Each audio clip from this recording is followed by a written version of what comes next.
Assalamualaikum warahmatullahi wabarakatuh. Perkenalkan, nama saya Anggun Fatina Zarobunidi dengan NIM C20 120 10191. Pada kali ini akan melakukan micro teaching dari mata kuliah metode kuantitatif. Kali ini materinya yaitu regresi linear sederhana. Sebelumnya aku bakal share screen dulu.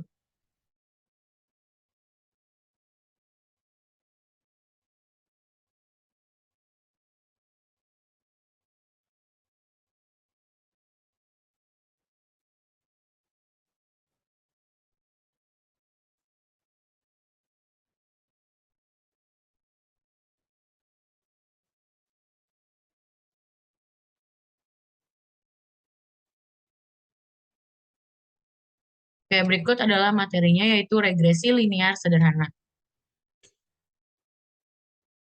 Apa itu regresi linear?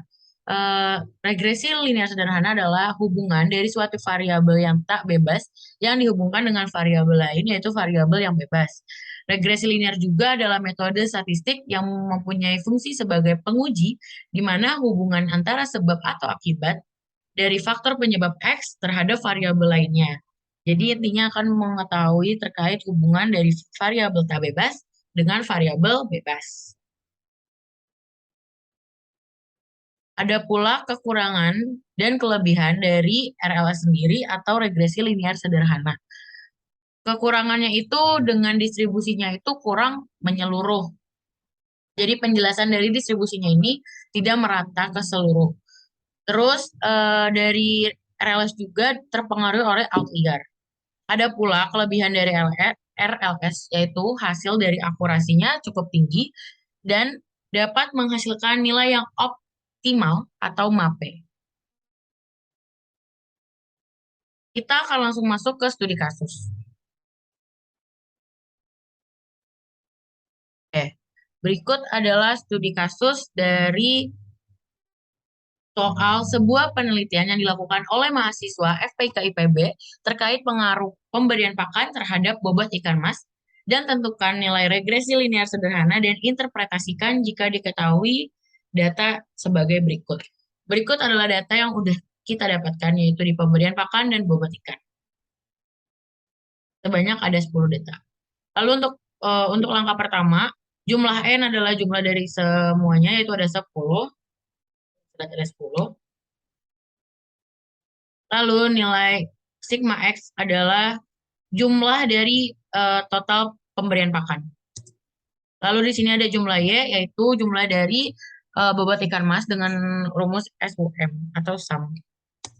Lalu ini ada sigma X dikali Y.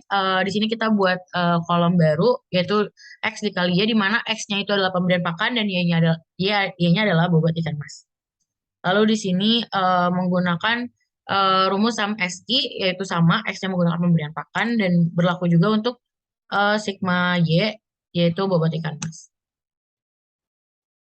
Di sini adalah nilai rata-rata dari pemberian pakan, dan di sini adalah nilai rata-rata dari bobot ikan mas. Nilai B dapat dihasilkan dengan menggunakan rumus slope, lalu memasukkan data dari bobot ikan mas, lalu data dari pemberian pakan. Di sini ada nilai A yang menggunakan intercept, yaitu Y-nya terlebih dahulu yaitu bobot ikan mas dan X-nya pemberian pakan.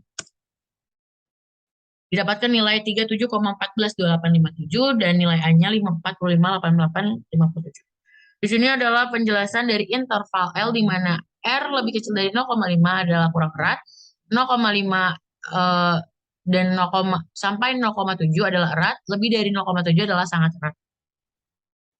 Ya. Lalu di sini kita langsung masuk ke tabel sidik ragam. Seperti biasa di sini ada SK DBR, terus ini ada DB juga. DB adalah dari nilai N dikurang 2. Lalu DBT adalah N dikurang 1. Lalu di sini ada nilai JK yang menggunakan rumus seperti di sini, yaitu B dikali dalam kurung sigma XY kurang 1 per N ditutup kurung dikali sigma X dan sigma Y. Lalu dari nilai JKS yaitu pengurangan dari JKT dan JKM. Lalu untuk ini dapat lihat di rumusnya sih.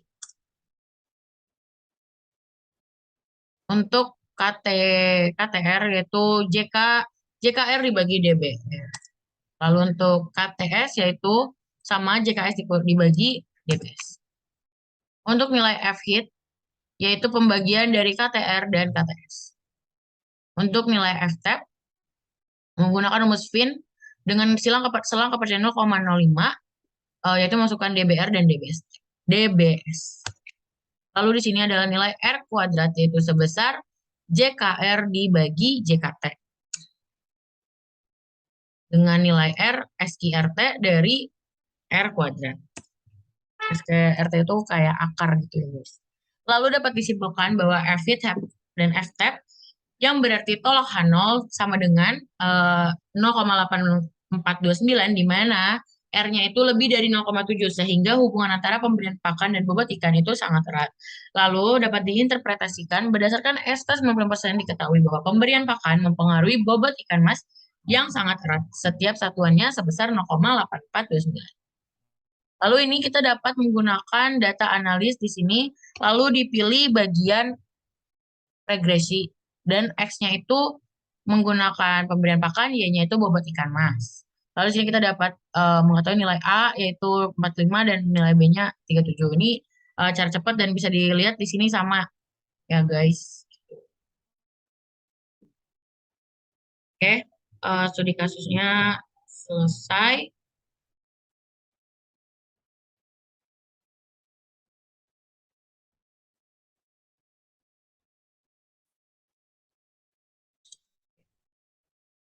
Berikut adalah referensi-referensi yang digunakan pada materi saya pada hari ini.